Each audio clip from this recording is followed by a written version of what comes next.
Достар, сәлем! Сіздер мен EasyKZ. Видеода көпшілікке танымал инвестициялық құрал PIF туралы айтатын боламыз. Немесе оны қазақ тілінде PIF деп қысқартып оқыса болады. Видеоны соңына дейін көріп, пайлық инвестициялық қордың ETF-тен қандай айырмашылығы бар және пайлық инвестициялық қор туралы ақпаратты қайдан алуға болатындығын, оның артықшылығы мен кемшілігі не екендігін біліп алыңыз. Сіздерге осы тақырып қызық болса, видеоға бірден лайк басып кетулеріңізді сұраймын. Ал егер арнаның тіркелмеген көрермені болсаңыз, арнаның жаңа видеоларын жіберіп алмас үшін бірден тіркеліп кетіңіз. Сіздердің кері байланыстарыңыз мен үшін өте маңызды. Лайк басып арнаға тіркеліп болсаңыздар, көп созбай тақырыпқа кірісейік. PIF термині орыс тілінде паевый инвестиционный фонд дегенді білдіреді. Қазақ тіліне тура аударсақ, пайлық инвестициялық қор. Оның анықтамасы келесідей. Пайлық инвестициялық қор дегеніміз басқарушы компанияның басқаруымен инвесторлардың ақшалай қаражаттары жинақталған қор. Басқалай айтсақ, белгілі бір компания қарапайым инвесторлардың ақшаларын жинақтап қор құрады.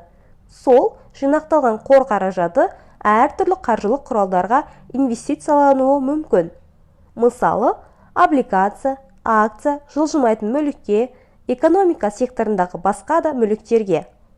Пайды басқарушы компания пайды сатып алушы инвестордың келісімімен активтерді басқарады, қайда инвестициялау керектігі туралы шешім қабылдайды және тәуекелді басқарады. Пайдың өзін немесе оның бір бөлігін ғана сатып алуға болады. Оны сатып ала отырып, инвестор инвестициялық қордың бір бөлігіне иелік етеді, ал инвесторлардың табысы пайға салынған сумма көлеміне сәйкес төленетін болады. Елімізде пай касса қор нарығында саудалануы мүмкін. Қандай пайдың қандай суммада сатылатынын білгіңіз келсе, касса сайтына кіріп көре аласыз.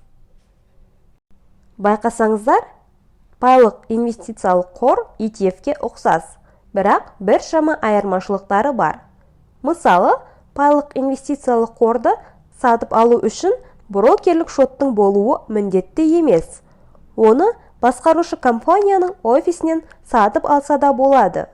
Ал ETF сатып алу үшін брокерлік шот міндетті түрде керек екендігін білесіздер.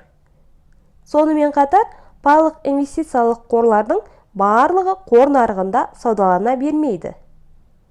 Бұдан бөлек, ETF бағасы биржада саудаланғандықтан күн ішінде өзгеріп тұрады. Ал пайлық инвестициялық қор бағасы өткен күндегі сауда қорытындысына байланысты бекітіледі. Ал комиссияға тоқталатын болсақ, басқару үшін ETF-те пайлық инвестициялық қорда комиссия алады.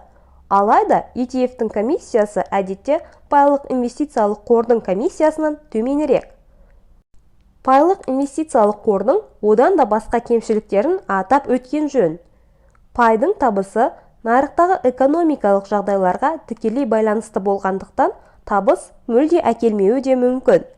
Оған қоса, пайды басқарушы компания өз лицензиясынан айырылып қалуы да мүмкін. Ол жағдайда басқа басқарушы компания іздеуге тура келеді. Пайлық инвестициялық қор тек кемшіліктерден ғана емес, артықшылықтардан да тұрады. Пайлық инвестициялық қорды сатып алу инвесторға бірнеше артықшылық береді. Біріншіден, пайды сатып алу көп қаражатты талап етпейді. Аз мөлшерде инвестициялауға мүмкіндік береді.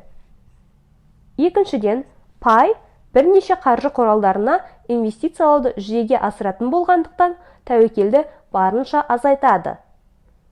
Үшіншіден, пай міндетті түрде кәсіби басқарушы компанияның қарауында болғандықтан, инвестициялауда уақытыңызды үнемдеп, ақшаңызды көбейтуге көмектеседі.